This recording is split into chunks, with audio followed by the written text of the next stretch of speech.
Hi everyone. Welcome to the Barefoot Bedtime Watch Party.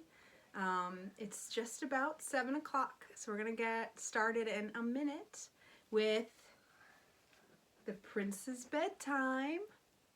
My name is Jean Stafford. I'm the Director of PR and Brand Marketing for Barefoot Books, and I'm home, as many of us are, with my kiddos and my family. My daughter is 4.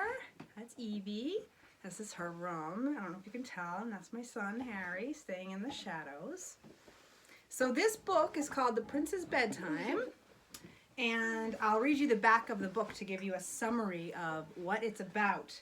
So, even with everyone in the kingdom coming to the palace to lend a hand, it seems that nothing will help the prince sleep. The king and queen are at their wits' end. Will the prince ever give them and himself some rest? Oh, we're going to find out. Okay, I'm just going to wait one more minute, and I'm going to ask you two to find a spot to sit quietly for the story, okay? Great. Okay. All right. So, again, I'm Jean from Barefoot Books, and tonight we're going to be reading The Prince's Bedtime. The Prince's Bedtime was written by Joanne Oppenheim and illustrated by Miriam Latimer, and published by Barefoot Books, of course. The Prince's Bedtime. I'm excited for the bedtime story. Are you guys? Yeah. Here we go. Yeah. In a faraway kingdom, a long time ago, when bedtime drew near, the prince shouted, "No!" The queen tucked her son in a quilt made of silk. The cook brought him cookies. The maid brought her milk. Though everyone tried hard to make the prince sleep, the harder they tried, the more he would weep. That means cry. That means cry. "This cannot go on," said the king. "I am sure that somebody somewhere knows some sort of cure." So the next day he sent forth a royal request to the north, to the south, to the east, to the west. You see? "If anyone knows how to make the prince rest, please come at once to the royal address." There he is, yelling for help, help. The first to arrive was a bearded physician who promised his medicine would cure the condition. The prince closed his lips as tight as can be. "It's good," said his mother. "Just taste it. You'll see." But the prince shook his head and pulled up his cover. The doctor said, "Watch, I'll give some to your mother." There's the physician with his potion. The queen took a spoonful. She said sweetly. "Delicious," she yawned, and was instantly sleepy. The courtiers then followed their queen's fine example. They each took one sip, and that one sip was ample. They all licked their lips.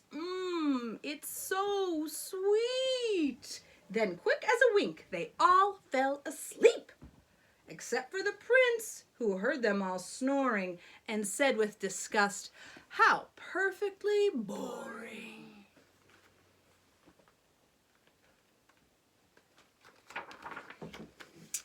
The next night, 5 dancers, careful honey, arrived with musicians. "We'll dance till he's tired. Come, take your positions." The signal was given. The dancers began. Some say they danced, but really they ran around in a circle, first left and then right. They whirled and they twirled right into the night. They're whirling and twirling. There you go. They danced through the castle till 4:15, when the king cried, "Enough! I can't take any more." Then all of them groaned and collapsed on the floor, except for the prince, who begged, "Let's dance some more." Evie likes that page. They're all dancing through the castle. I don't like dancing. All right, let's finish this nice story.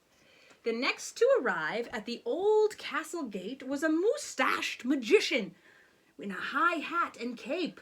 "Your Grace," he announced, "with your kind permission, my hypnotic spells can cure this condition." "Proceed," the king yawned. "Do what you can." "I'll start with some tricks," the magician began. With a wave of his hand and a whisper of words, he brought forth from nowhere a flurry of birds.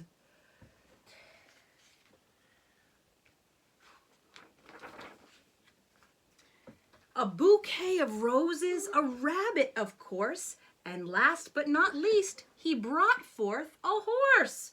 "A horse in the castle?" The queen screamed. "No more!" "Guards," yelled the king, "show him the door." "Oh, why?" the prince cried. "Can't I have a ride?"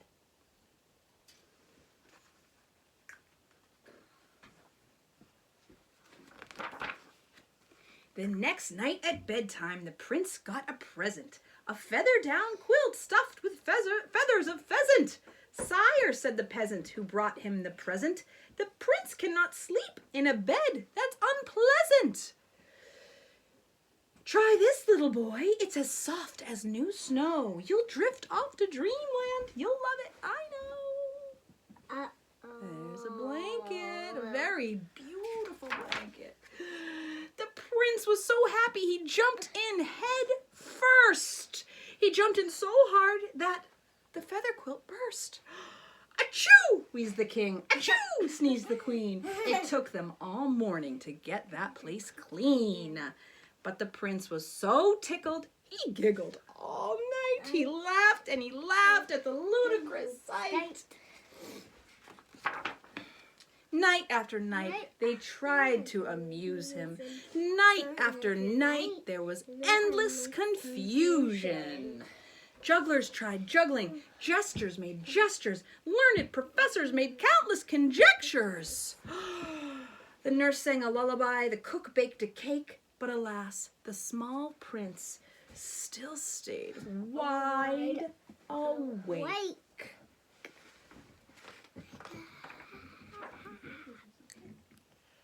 Then, okay, Evie, sit down, honey. We're getting to the best part of all. Then one windy night, it was long after 8, an old woman came to the great palace gate. "Your Majesties, please," she curtsied quite low. "I'll get him to sleep if you just stop this show." "And what do? Do you dance? Can you sing? What's in your bag? What did you bring?" "Of course I can dance, and I do love to sing. But for bedtime," she said, "I've the very best thing." Reaching into her basket, she pulled out a book and said to the prince, "I'll read while you look." Sorry, sweetie.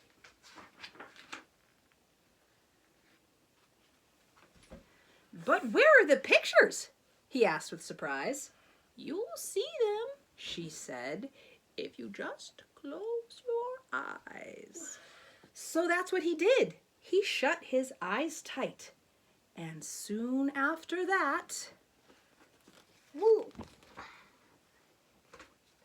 fell asleep for the night. The end. Yeah. Thank you guys so much for joining our Barefoot Bedtime Storytime. It was so fun to read to you. And this book is so fun, and it comes with a CD that's read aloud by Hugh Bonneville. It's really, really fun. I hope you enjoyed this story, and we're going to be doing more story times like this really soon, and we'll keep you posted. Thanks again, everyone, for joining. Good night. Sweet dreams.